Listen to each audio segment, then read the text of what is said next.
So today I'm reviewing Adobe Creative Cloud and helping you decide if the new features are finally worth the subscription. So, you might think Adobe just added a few small updates again, but hold on, because this year, there's one surprising change that actually fixes a problem creators have been complaining about for a decade. I'll show you that in a second. First, let's talk about the basics. Creative Cloud brings refreshed version of Photoshop, Premiere Pro, Illustrator, and Lightroom, all smoother, faster, and packed with new AI upgrades. But here's the twist. The biggest improvements aren't where you expect. For example, in Premiere Pro, if your timeline keeps lagging and your playback stutters, there's a new hidden feature Adobe quietly added that instantly boosts performance for mid-range laptops. And when you turn it on, Premiere finally felt usable again. Then there's Photoshop.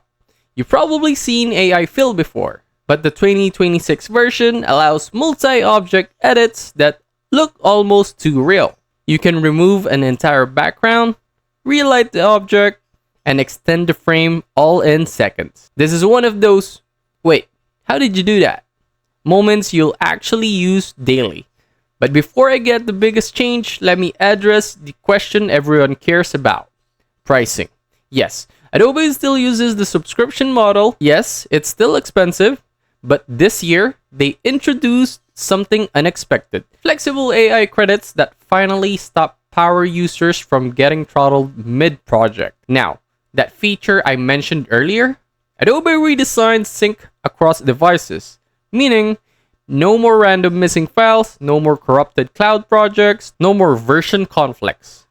For anyone who edits across a laptop and desktop, this is life-changing.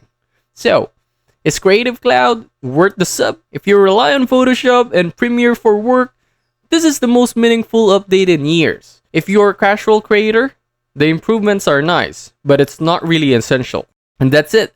That's my quick take about Adobe Creative Cloud. If this helped you decide whether it's worth the subscription or not, go ahead and subscribe for more simple tech reviews. Thanks for watching.